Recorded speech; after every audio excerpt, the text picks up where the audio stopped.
Welcome everybody to Line by Line Through the Torah. I'm Rabbi Stephen Bars, and we are up to leadership.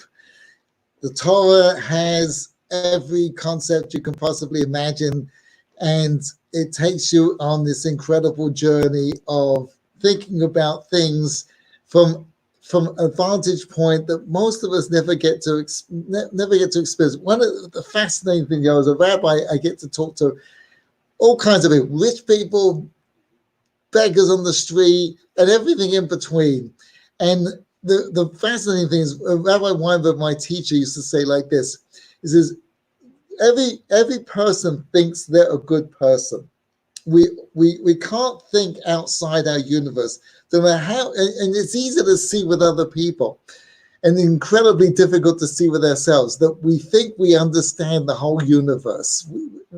We can't. It's very difficult to think. One of the things that Talmud says like this, fascinating idea, that every language is a haskama ta'amim, because a haskama ta'amim means agreement amongst people, that we agree to call this a computer, and these glasses and that a pen, right? But you could just as easily call this a glasses and this a pen. It's just an agreement.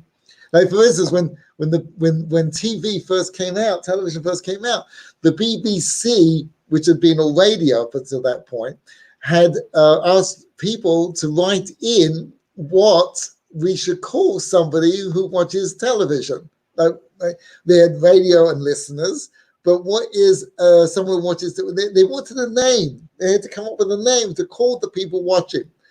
I guess they didn't have couch potato yet, so they had a competition that please write in. And I don't know whether the word that they came up with, but nevertheless, it's an agreement. We agree that this is what we should call people. It's completely arbitrary. That these are the names that we give anything. But the names that we have for things, the words that we have, is a reflection of everything we think about. The fact the Talmud says that to be a rabbi on the highest court in Torah law, as the Sanhedrin, a court of 71 rabbis, you had to be able to speak 70 languages fluently, because every culture, every language is a way of thinking about life, and it has a unique insight into understanding life that you'll never get if you don't have that language. So, for instance, in Spanish, there's a word called siesta that has no translation into English. We can call it a nap. That's the closest you're going to get. But to translate it as nap, to take a nap, you missed the whole concept, because siesta doesn't mean nap. It's a way of thinking about your day and your purpose of your day, and how important work is, or not important, really, to say. So you get a sense of a perspective on life you won't get if you don't know the word. So every language has a perspective. It sees things. I've been told that in Eskimo, Inuit, that there are close to 100 different words for snow. Now, we've only got 2 or 3, snow, slush, sleet. That's kind of it. Which means that they have words for things that we don't see. We don't see the differences of snow. It's all it fits into 3 categories. And therefore, all the other aspects of snow, we don't see it. It doesn't register. We pass it by. When you have a word for something, you've got a handle on it. You can take it. You can dissect it. Like in Yiddish, there are many, many words for emotions. You just don't have nachas, sorus, fel. There's all these different words. Many of them are filtered into the English language. Like you can schmooze, right? That has a meaning that now you don't have to be Jewish to have that word, but you have to have that word to kind of connect with people. We're just going to schmooze. It has a meaning to it. So languages reflect how people think, and you can't think outside your language. And we get stuck in our universe. And we're not the only one. I believe it was a Roman emperor, I forget which one, who said this: every language he learned opens him up to a world that he could not imagine. So there's a universal truth to this, universal wisdom understood about this idea. So we're on leadership, and it's one of those subjects that it evades people's appreciation of what it's really about, what really goes on in leadership. And in this week's parsha, what we're up to now is about Moses attaining the level of leadership. Now, Moses was the adopted son of the daughter of the king. So he's the princess's son.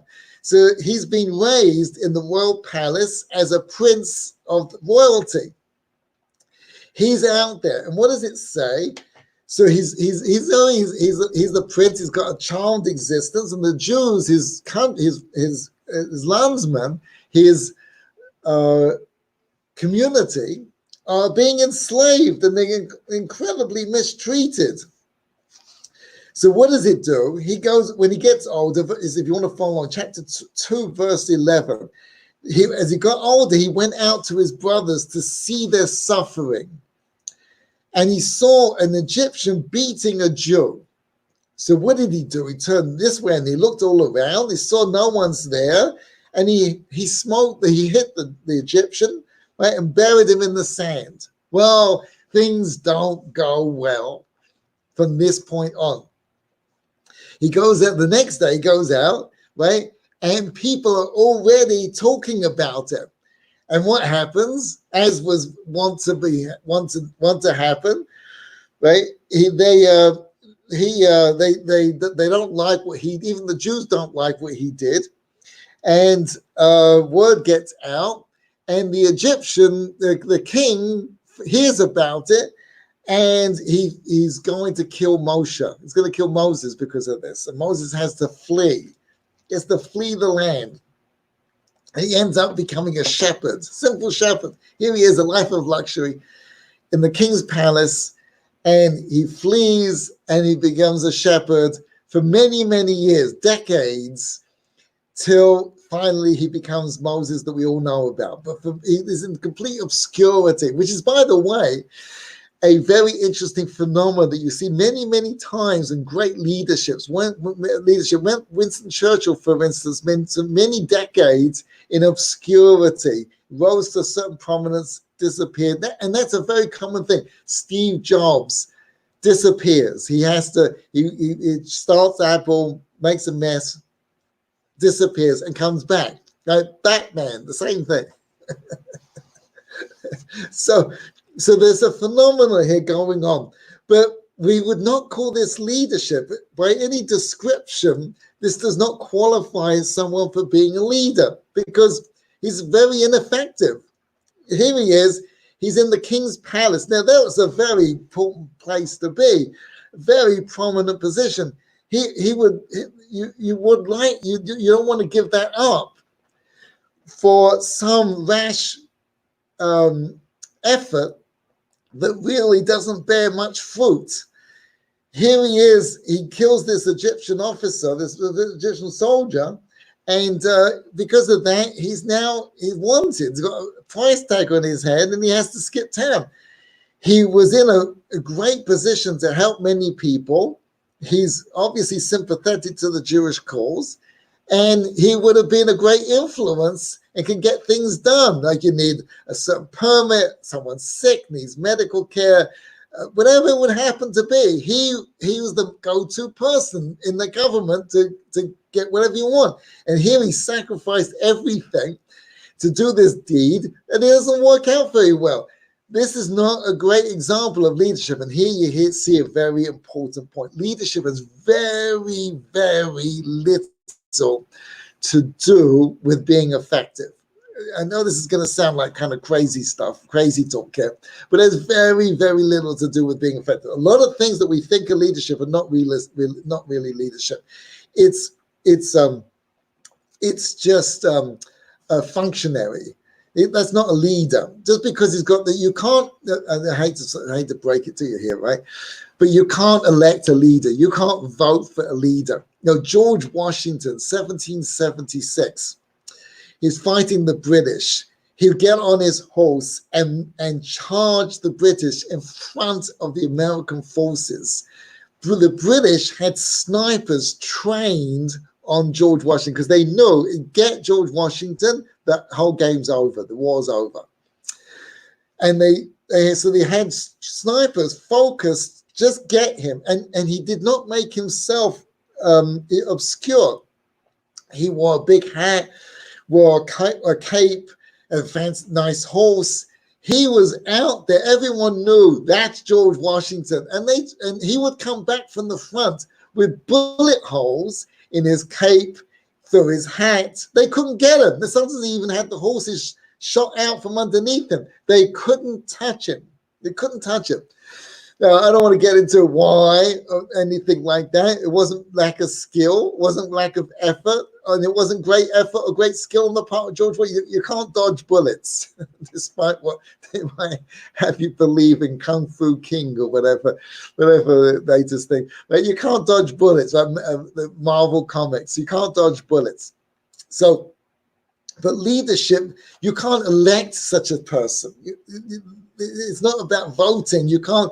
This is the guy who's going to make it. That's not leadership. You can definitely elect a sheriff. You can elect the head of the council. You can elect the dog catcher. You can elect the mayor. You can elect the functionaries, the police officer. You can elect those, but that doesn't mean leadership. What's real leadership? Real leadership, and again, real leadership is not about being effective. One of my mentors was Peter Drucker, and he said leadership is a foul weather job. And he gave the example. He said to me that it's like a captain of a ship. You got this big ocean liner, right? 5,000 passengers, massive thing, right? When does the captain's not on deck? The captain's in his cabin, drinking port and entertaining and watching movies and getting in that. When do they call out the captain? When it's foul weather, when there's an emergency, when there's some problem. Other than that, he has the stewards and he has the corporals, and he has the second and third in command who run the ship. And as long as there isn't an iceberg, everyone's fine. It's only when there's a problem do you call out the captain, right? But even that, decide to disagree with Mr. Drucker. He's a great guy. I loved him. He's fantastic. But that's not leadership. That's just higher degrees of functionality. You see, I'll compare it to parenting. If you're a parent, you'll understand this, right? You have an emergency with your kids. It could be a health emergency, could be an emotional emergency, could be social emergency, school emergency, whatever it is. Let's just say health, right? What do? You call up the doctor, right? Because you don't know what to do. Your kid's bleeding, whatever it is, hopefully not serious. You call up the doctor, right? What does the doctor say? Bring the kid in. You bring the kid in. I go, we got surgery. We got to sew here, do this. He tells you what to do, and you do it. You follow? Does that disqualify the parent because the doctor knew what to do and you didn't? Absolutely not, right? There's nothing to do with it. That's not leadership. That's just functionary. The doctor knew what to do at the right time, right? That's crisis management. The same thing with every other issue that comes up. The parent is the leader. Parenting is very similar to leadership. It has very little to do with getting it right. What leadership has to do with is what you do when you get it wrong. That's leadership. You see, leadership is taking responsibility for making sure the outcome you want is going to happen. And unfortunately, I've seen this so many times. You take your kid to the doctor, you take the kid to the dentist, and when things don't go the way they should go, the doctor says, sorry, and you're lucky if you get that. You're lucky if you get that. Because that's not leadership. Leadership is taking responsibility to do something about the problem. Very often when you do something about the problem, you make it worse, because the reason there is the problem is because no one's dealt with it. It has got this bad. No one knows how to get it. If it was simple, they wouldn't need you. They call up the captain because because you just hit the iceberg. You've got to get some way out of this mess. And no one knows what to do. That's why you're there. That's why you are taking responsibility. And therefore, when leadership is dealing with the mess, often making mistakes, and then figuring out how to correct that mistake, that's real leadership. Expecting leaders to get it right is just a delusion. It's just fantasy land. That's not real. That has nothing to do with leadership. If you look in history, the people who we consider great leaders, Roosevelt, Churchill, Truman, people who really took difficult situations and made it better, not gave great speeches, not, look good on television, not, had great press releases, not could read from a speech, but were able to go in there and deal with the mess and pull us out and lead us onto a great future. There aren't many of those kind of people. Those kind of people are precious and rare, but that is real leadership. It doesn't have to be an extreme, by the way. It doesn't have to be leading a nation. It could be leading your family. It could be leading yourself. Leadership is all over the place. We're in short supply of great leadership. And it's exhibited on for every person at every level. We all have the opportunity to make a difference in other people's lives, in their own lives, in the world, by taking responsibility, trying to do something to make the situation better. And whenever the result from your efforts happen to be, to either, that's great, go high five, or to fix what didn't work. That's leadership. I hope this is interesting to you. Thank you for sharing. Thank you for joining. Please share. And we'll see you tomorrow for the Parsha. The best feeling, tomorrow's theme is the best feeling in the world. You don't want to miss it. 3 o'clock. See you tomorrow. Thanks, everybody.